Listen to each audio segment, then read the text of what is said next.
teach you anything?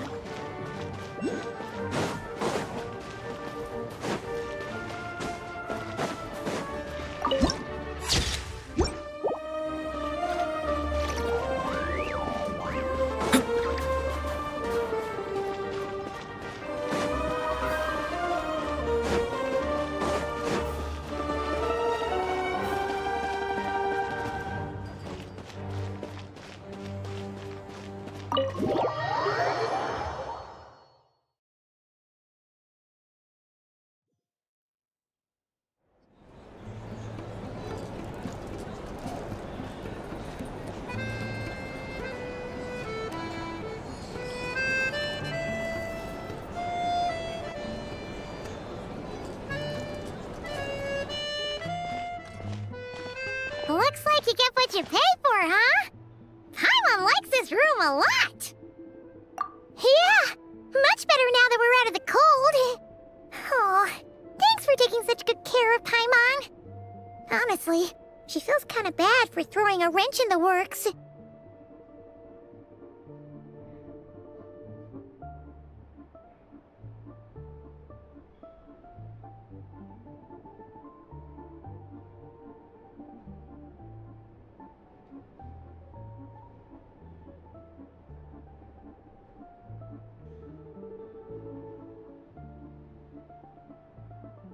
If this were anywhere else, we'd be out investigating an event. You're right. No need to push ourselves too hard for no reason. A lot happened on our way into the city. Let's review what we've learned so far and try to figure out what to do next. Obviously, the million more question is, what is this Aritza planning? Everything else leads back to that.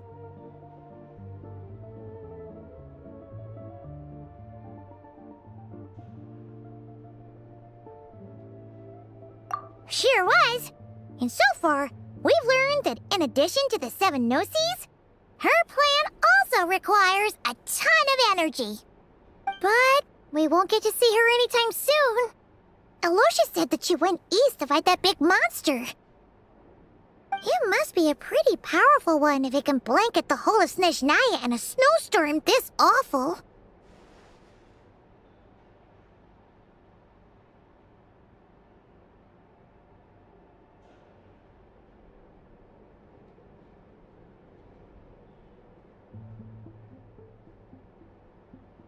To be honest, what we're really lacking right now is information. The kind of information that only the higher-ups in the government would know, not word-on-the-street type of info. Paimon can think of a few people who might be able to help us, but...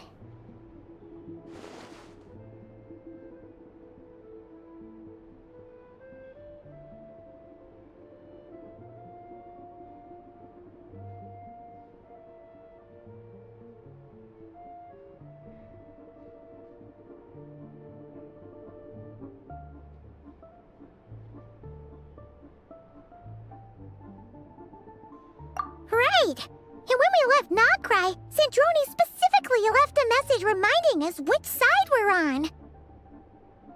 So, it's unlikely they'd tell us anything confidential about the Tsaritsa's grand plan.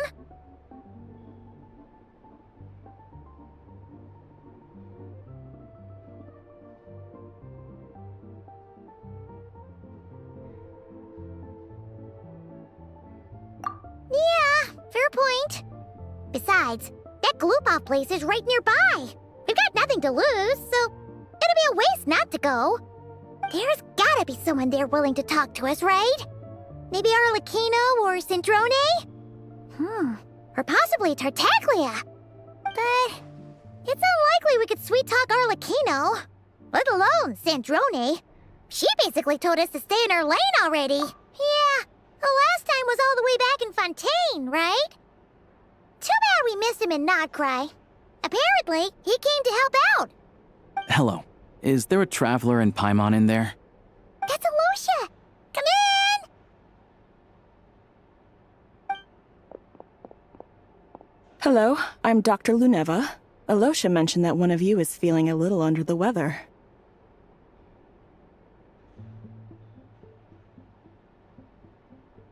I see. So you're my patient today, yes? And you're Faye, I presume? Good question. Paimon's not too sure either, but she's definitely not the same kind of Fae as the ones we saw at the train station. Is that gonna be an issue? Not exactly. It's just, I'm used to treating human patients. Fae tend to be far more resilient than even the healthiest and most long-lived of humans. But don't worry, I do have some experience treating Fae. I've even diagnosed plenty of cats and dogs in my time. Safe to say, I have a fairly eclectic range of expertise. It'll be fine. Paimon's basically the same as a human, right? We're no different when it comes down to it, are we? That's just because Paimon knows how to eat. Now, please take a seat.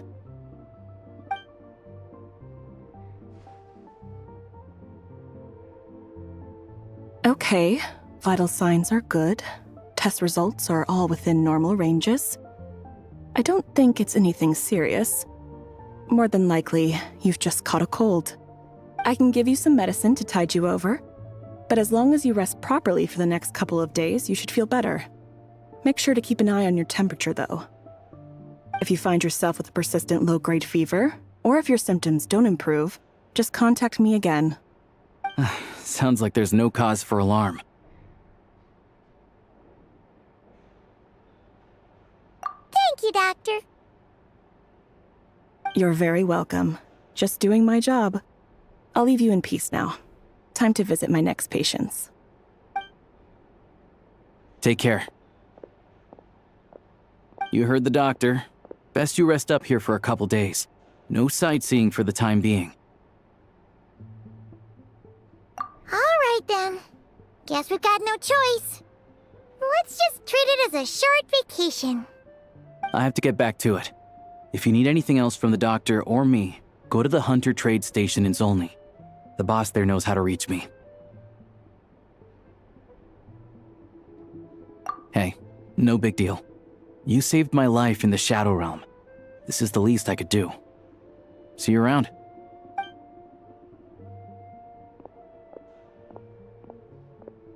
All right, time to find Child and see what he can tell me.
Use of force authorized. Shine down!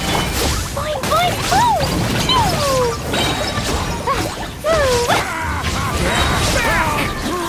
Intel! You're pretty sharp.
like a scene from a fairy tale. How pretty.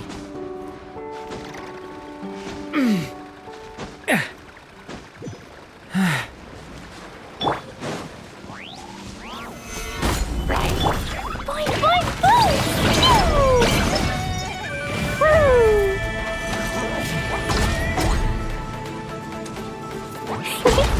Woo! Stabilize!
Violet grass is a plant that... Ad Astra.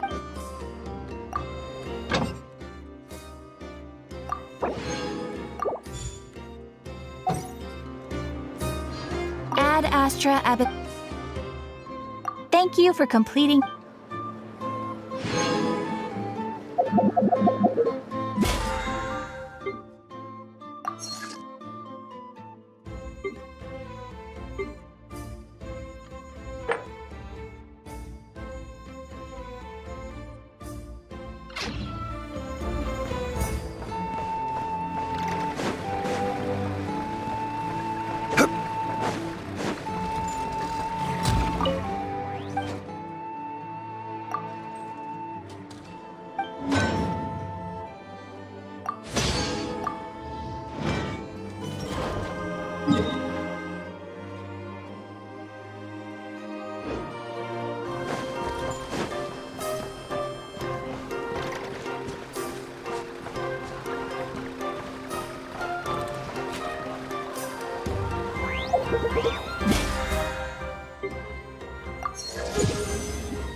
Better to just let the youngins choose their own. If the kids come over again today, I could give them these toys.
We should look for a place to take shelter.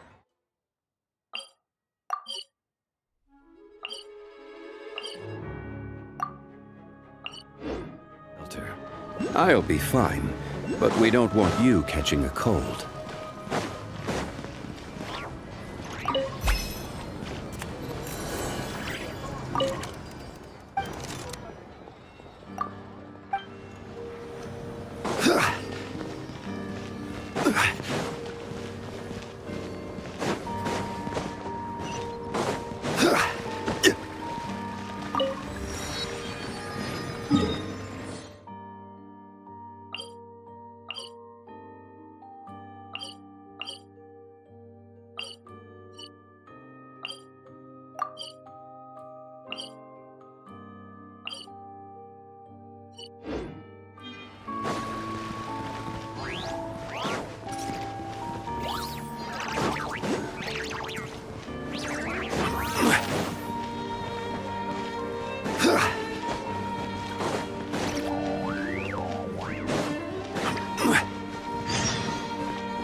Hold on.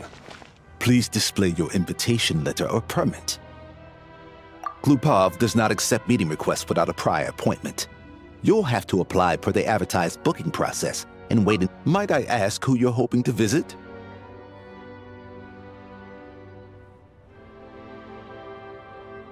Another one who thinks the rules don't apply to them.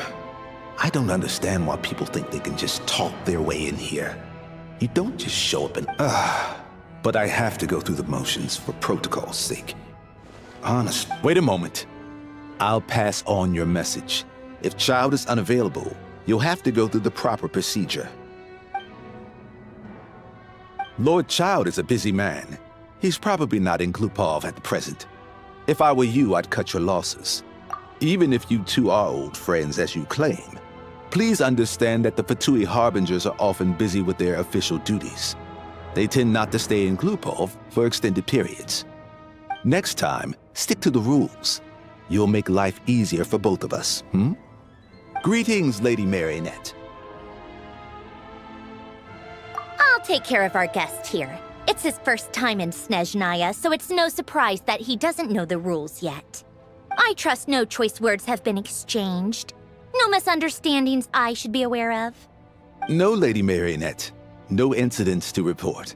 Whew, that was a close call. Good thing I played it cool. Is that right? Good to know. Wait, where's Paimon? Under the weather? That's hard to imagine. She's always buzzing with energy. I take it she's still adapting to the climate. Happens to a lot of people. It's even colder here than in Nodcry. Has she seen a doctor? All right then. Well, let me know if you run into any other problems. Why else? I was just about to sit down for some much-needed tea time, and as well, unfortunately, I can't. On the plus side, snag your treat, of course. Because I already wasted one perfectly good cup of tea today.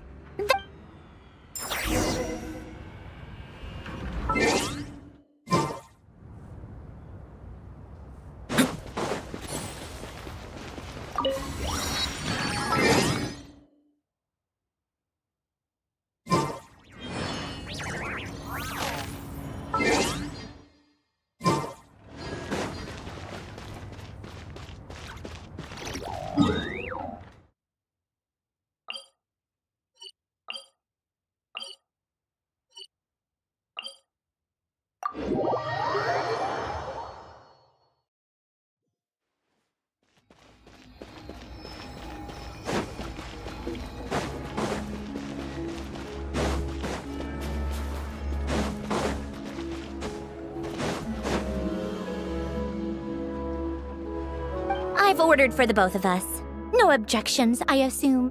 I'm sure you trust my taste. Okay, let's get down to business. I'm guessing you don't actually have any urgent business with Tartaglia, per se. You just want information, right? Wanna take a guess? Of course you'd say that. You shouldn't underestimate Counselor Tartaglia, you know. That's right. I'm sure you've heard of the Snezhnograd Vecha by now. Well, he's busy preparing some paperwork for their next meeting. They'll be discussing yet another extension to Project Stuja. It's basically all anyone cares about in the Yeah, he's more of the shoot first, ask questions later sort, isn't he? It all started with a very detailed letter that Capitano left for the jester, Piero, before leaving for Natlan.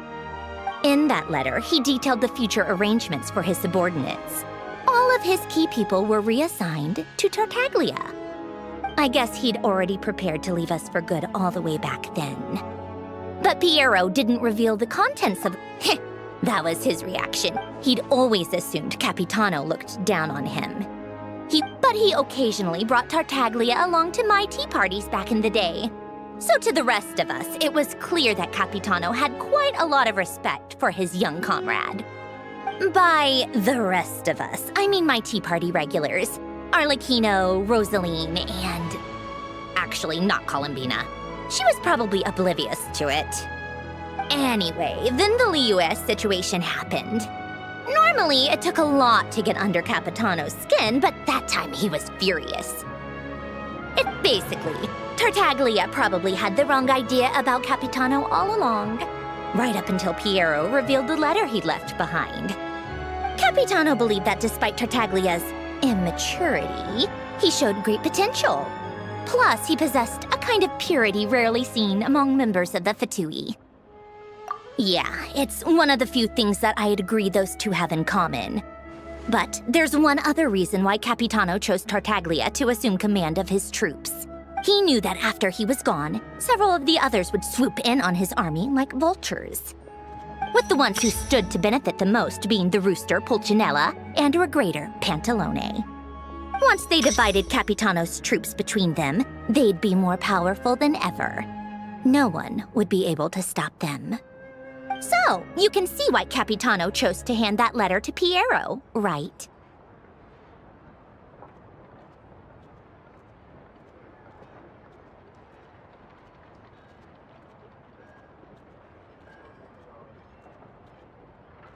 Exactly. Piero also needed to back a harbinger as soon as possible. And, all things considered, Tartaglia was the best choice. Even though Tartaglia has had the support of Northland Bank for a long time, he and Pantalone are ultimately not cut from the same cloth. I'd say Capitano made a good judgment call. Anyone else caught in this situation would probably feel like they'd been hung out to dry. His best course of action will be to distance himself from any shady business, while still maintaining friendly relations with Pantalone, but seeking Pulcinella's support at the same time.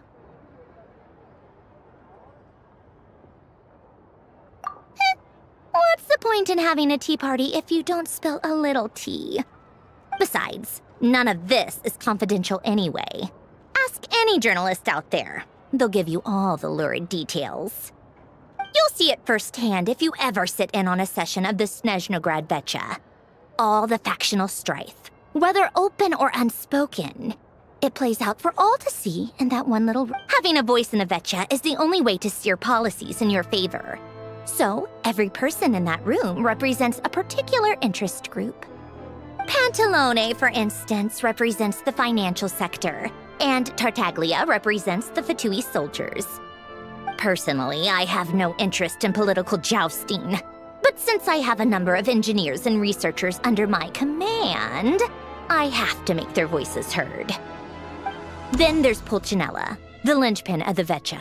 He represents politics itself. Everything involves him, so nothing can bypass him. Any issue that comes up, he knows how to mediate. That's what the Tsaritsa values most about him. I'm starting to see why everyone is so frustrated. A complex web of interest. All right, I'm done carrying this conversation.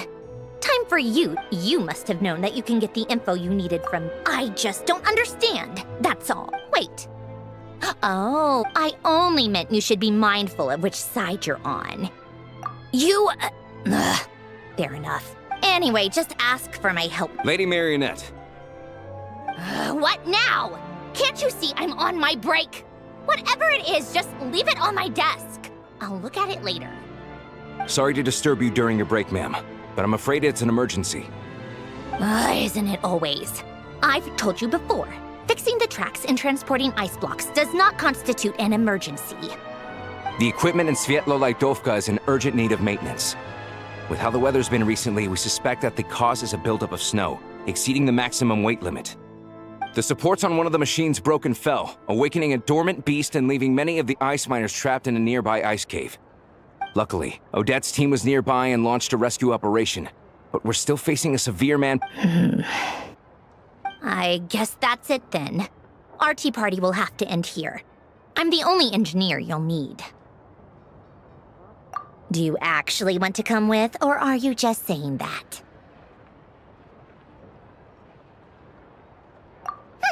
Nice of you to return the favor. I'll have a couple of people look at... And honestly, I'd rather have your help than anyone else's. Between your skills and experience, you'd be reliable help. Then let's go. You, take 2 people to Pavoye Restaurant. If anything happens to Paimon, you'll be answering to me. Yes, Lady Marionette.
Give me a moment to compose myself.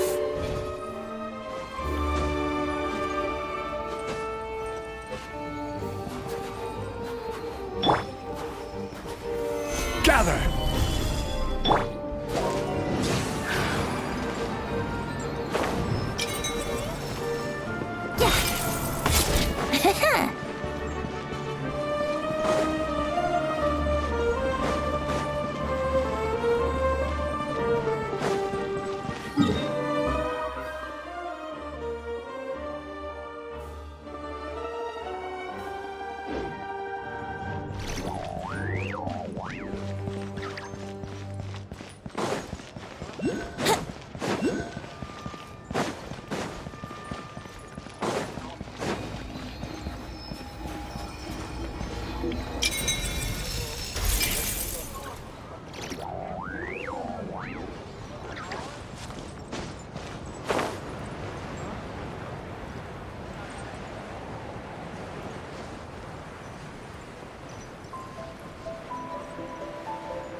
Solidify! Brace yourselves.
coffee. La la la.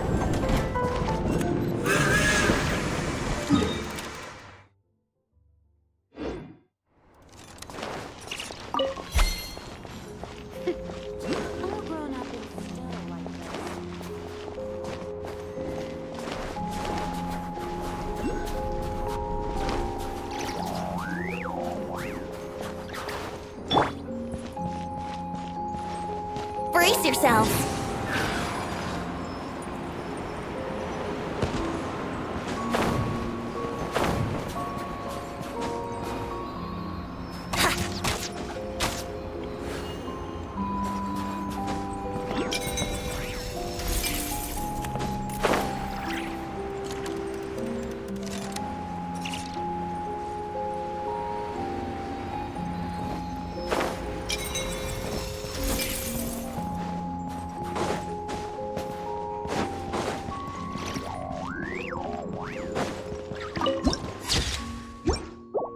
Wouldn't gliding be faster?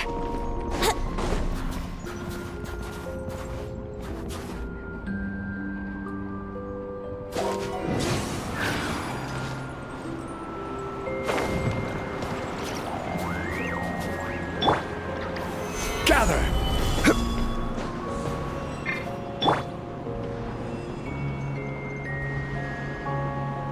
Here we go!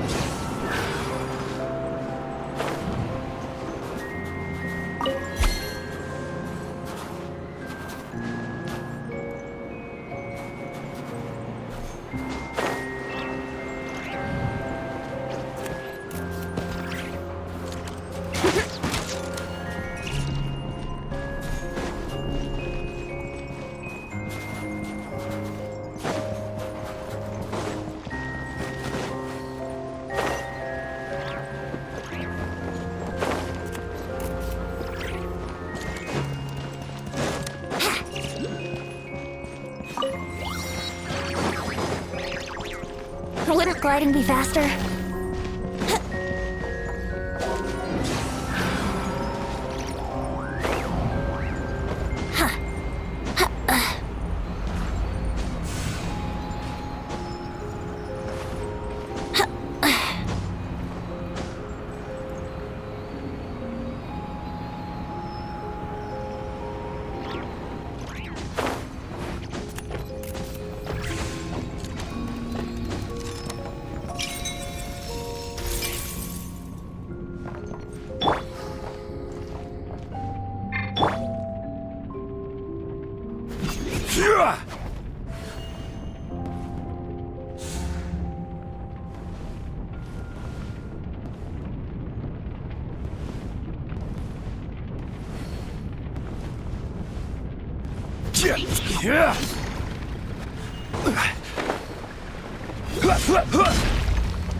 They weren't exaggerating. This is really dangerous. It's a good thing only one of them broke. From what I've been told, most of the trapped miners are over in... Yeah, you do that while I check the rest of the equipment. I'll evacuate the people around here as I go. Meet me back here as soon as you're done.